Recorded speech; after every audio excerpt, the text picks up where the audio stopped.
One of Edgar Allan Poe's most famous stories, The Telltale Heart, is renowned as a brilliant work of horror.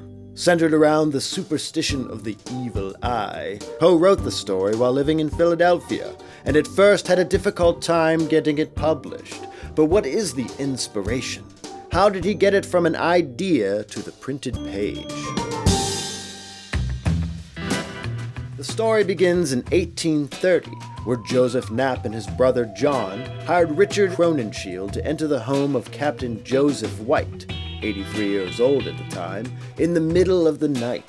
Once inside, Richard Crowninshield clubbed White in the head and then stabbed him 13 times, all near or around the heart. His body was discovered the next day by his nephew Stephen.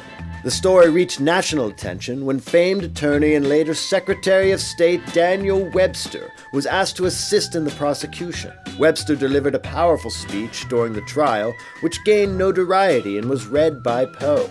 His descriptions sound very Poe-like. The secret which the murderer possesses soon come to possess him, and like the evil spirits of which we read, it overcomes him and leads him whithersoever it will. He feels the beating of his heart rising to his throat and demanding disclosure. It must be confessed. It will be confessed. Quietly sneaking up on an old man in the middle of the night and killing him? Now there's a story. 10 years later was the murder trial of James Wood. Wood was found not guilty by reason of insanity in the murder of his daughter Sarah. This was one of the very first insanity pleas and was covered by a reporter for the Alexander Weekly Messenger. That reporter was Edgar Allan Poe. Poe mentioned how cool and calm Woods had remained, a characteristic found in the narrator of Telltale.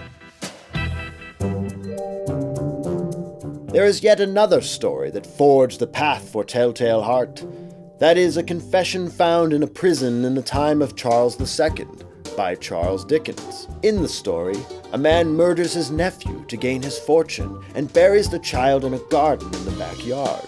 When he is joined by the company of 2 visitors, he places a chair over the grave where the body sits. Of course, he is discovered and the body is found.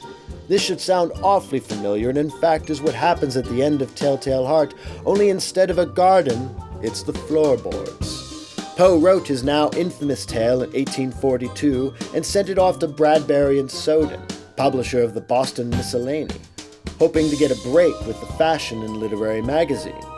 However, the editor, Henry T. Tuckerman, quickly sent Poe a very nice rejection letter, saying, "If Mr. Poe would condescend to furnish more quiet articles, he would be a most desirable correspondent." In other words, no. Poe had a backup, though. He had been writing to Russell Lowell for the better part of the year about contributing to his new magazine, The Pioneer.